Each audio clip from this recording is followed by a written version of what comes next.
Assalamualaikum. This is Ruqayyah Tajin Urmi. Welcome to my TikTok channel and for watching my video. Today I've come back with a new research. Not new research মোটেও নয়, এটা আমি অনেক আগে করেছি। এটা আমি করেছি 2023 না 2024 সালের শুরুর দিকে, মানে এই হবে ফেব্রুয়ারি মার্চ সামহাও এমন সময় হতে পারে, অথবা এমনও হতে পারে যে এর আগেও করেছি 2023 সালে হয়তোবা করেছি, আমার ঠিক ডিউরেশনটা মনে পড়ছে না। আপনার সাথে কিছু কথা আমি এই আগে শেয়ার করেছিলাম এই ব্যাপারে, বেশি কথা না বলে এগিয়ে যাই। Personality development mechanism. A person living in different environments, a common similarity can be observed in them. একটা মানুষ বিভিন্ন পরিবেশে বাস করে, কিন্তু একটা কমন সিমিলারিটি মানে একটা কমন মানে হচ্ছে কমন সিমিলারিটি বুঝে নিত যে একই রকম একটা একটা একটা যে একটা সিমিলারিটি মানে হচ্ছে কি বলবো যে একটা মিল খুঁজে পাওয়া যায় তাদের মধ্যে, পর্যবেক্ষণ করা যায়। The organic movement responsive capacity, the organic movement মানে তাদের যে অঙ্গের চলাফেরা, যে তাদের যে এই যে আমি যেভাবে করে হাত নাড়ছি, আমি যে হাঁটছি, বিভিন্ন অর্গানিক মুভমেন্ট যে হচ্ছে আমার, এটাকে অর্গান হচ্ছে বিভিন্ন দেহের অঙ্গ, অর্গানিক মুভমেন্ট। রেসপন্সিভ ক্যাপাসিটি, আমি যে রেসপন্স করছি, আপনি একটা কথা বললাম যে রেসপন্স করছি, আমার রেসপন্সিভ ক্যাপাসিটি কীরকম, এটা দক্ষতা কীরকম, এটা লেভেলটা কীরকম, এটাও বোঝায়।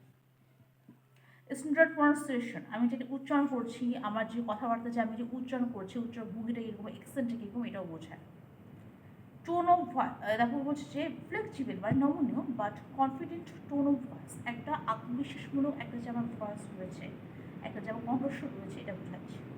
লিডিং ক্যাপাসিটি, আমি যে লিড করছি কারোর দিকে নেতৃত্ব দিচ্ছি, এটা capacity. With huge sincere lifestyle, dressing sense, আমি যে ড্রেস করেছি, ড্রেস এটিকে বলা হয় ড্রেসিং সেন্স, মানে যেখানে ড্রেস করার মতো আমার সেন্স রয়েছে। এবং সুন্দর ড্রেস করতে আমি যেমন পছন্দ করি, লাক্সারিয়াস ড্রেস করতে, আমি যেমন এক্সপেন্সিভ ড্রেস করতে, ওয়েস্টার্ন ড্রেস করতে, টপস করতে আমি ভীষণ পছন্দ করি, আমার পছন্দ। আপনাদের পছন্দ করি সেটা আপনাদের। ড্রেসিং সেন্স আর producing a man or female personality, এটা পুরুষ অভ্যের মধ্যে একটা যে ব্যক্তিত্ব, এই ব্যক্তিত্ব গড়ে তোলে। একটা পুরুষ যখন একটা ওয়েস্টার্ন ড্রেস পরে, সুন্দর হয় স্মার্টার, তখন সেই পুরুষের দিকে লাগায়, তার চলাফেরা, তার ভঙ্গি, তার কফি, যার উপরটা এতক্ষণ ধরে যে এই নবযুগগুলো থাকে, তাদের একটা পুরুষের প্রতি পুরুষকে এভাবে টাকা দিয়ে পারে, কিন্তু সে মুগ্ধ চোখে দেখায় এবং সে আকৃষ্ট হয়, সে মানে কি বলবো, সে চাউন্ড হয়, সে মুগ্ধ হয়, সুতরাং তাকে পছন্দ করে, তাকে বিয়ে প্রস্তাবও দিতে পারে, তাকে তার সাথে তাকে বিয়ে করতে চাইতেও পারে, তার সাথে সম্পর্কে আসতে পারে এবং পারিবারিকভাবে বিয়ের ব্যবস্থা করা যেতে পারে। কিন্তু এটা হচ্ছে একটা আপনাকে মানুষকে আকৃষ্ট করার জন্য আপনাকে সে ধরনের গুণাবলী অবশ্যই রপ্ত করতে হবে, কিন্তু সবাই কিন্তু সমান নয়, আপনারা জানেন। সবার ম্যাটারিটিও সমান নয়, সবাই সমান নয়। একটা মেয়ে কী ধরনের ছেলে পছন্দ করবে সেটা তার নিজস্ব ব্যাপার। একটা মানুষ কিন্তু সব এই ধরনের গুণাবলীগুলো সবাই কিন্তু ক্যাপচার করতে পারে না। When we observe anyone's personality, at first their small look, unique dress, luxurious life, মানে বিলাসবহুল জীবন, ইউনিক ড্রেস, তাদের ড্রেসগুলো হচ্ছে ইউনিক। তারপর হচ্ছে স্মার্ট লুক, আচ্ছা স্মার্ট লুক তো জানি, হাই র্যাঙ্কিং জব মানে উঁচু একটা এস্টাবলিশ জব, যেমন ফরেস্ট টিচার, ডাক্তার, ইঞ্জিনিয়ার, এটা হলো এস্টাবলিশ জব, এটা হচ্ছে number 1 job, high ranking job. তারপর সিইও, কোনো কোম্পানি, বড় কোনো কোম্পানির সিইও হওয়া, তারপর ডাইরেক্টর হওয়া, এটা হচ্ছে খুব হাই র্যাঙ্কিং জব। এগুলা হাই র্যাঙ্কিং জবে কিন্তু একটা মেয়ে চায়। Are mainly coming to our perception which heal our visual response. We get a strong feedback at once, but it is one-sided. One-sided মানে one side action, এটা কিন্তু একদিকে একটা অ্যাকশন হচ্ছে, আমি এটা আমাদের হিল আওয়ার রেসপন্স, মানে কি মানে নাড়িয়ে দেওয়া ভিজুয়াল রেসপন্সটা নাড়িয়ে দেওয়া, যে এটা দেখছি যে রেসপন্স একটা যে আমরা দিচ্ছি, এটা হচ্ছে ভিজুয়াল রেসপন্স, মানে উত্তর দেওয়া। We get a strong feedback at once, but just one-sided action to us which subconsciously receives his responsive progress. It's very fast, সেও বুঝতে পারে কিন্তু it's very fast that errors him at once, and his slightly hesitation can't make him compelled to do any different action between us. Slightly hesitation তাকে কিন্তু বাধ্য করতে পারে না, এই ধরনের হচ্ছে বিরোধমূলক একটা অ্যাকশন তাদের আমাদের মধ্যে নিয়ে আসতে, কারণ সে খুব কনফিডেন্ট হয়। এখানে পার্সোনালিটিতে আমি কনফিডেন্টটাকে খুব বেশি জোর দিয়েছি। The random channel of brain receives writer's signal in every moment. The latest updated news, modern perspective, new strong analogy make them leading model, and even they prevail upon the whole universe. Their analytic view is so much deeply analytic view মানে বিশ্লেষণমূলক ক্ষমতা, মানে একটা মানুষকে দেখছে কী ধরনের সে বিশ্লেষণ, সে একটা মানুষকে দেখে কী ধরনের একটা বিশ্লেষণমূলক একটা যে পর্যবেক্ষণ একটা রয়েছে এর তাদের থাকতে হবে।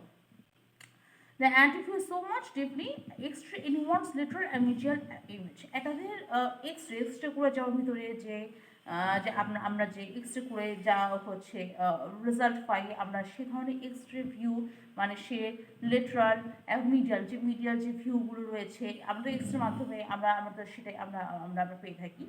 মিডিয়াল ভিউ যে রয়েছে সেটাও সে সে অনুভব করতে পারে, সে ফিল করতে পারে।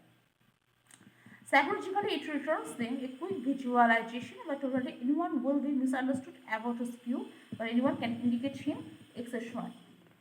তাকে সবাই ব্যতিক্রমভাবে চিহ্নিত করতে পারে। ইন দ্য ইনফরমেটিভ ওয়ার্ল্ড, এটা একটু বড় আছে, এটা এখন বলার সম্ভব নয়, আমি পরে একদিন বলবো। তো যাই হোক, এটা আমার গবেষণা।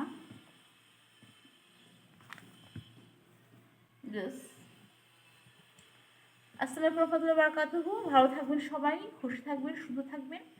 আশা করি নতুন নতুন রিসার্চ নিয়ে আমি আসবো এবং মোটিভেশন কথাবার্তা নিয়ে অবশ্যই আসবো।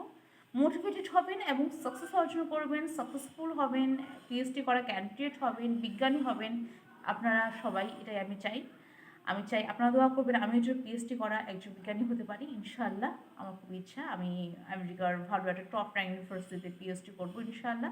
এই মুহূর্তে আমি ফ্রিল্যান্সিং শিখছি, ইনফরমেশন টেকনোলজিতে আমার আগ্রহ খুব। পাশাপাশি আমি কম্পিউটার সায়েন্স ইঞ্জিনিয়ারিং পড়ার চিন্তা করছি ঢাকার রয়্যাল ইউনিভার্সিটিতে। পিএইচডি করলে 4-5 বছর পর করবো। সিএসসিতে কম্পিউটার সায়েন্স ইঞ্জিনিয়ারিং সাবজেক্টে আমার যদি স্কিল আসে আমি অবশ্যই সেটার উপর আমি পিএইচডি ইনশাআল্লাহ করবো ইনশাআল্লাহ। আর ইউনিভার্স ম্যানেজমেন্ট স্কিল আছে, আমি এমবিএ করেছি।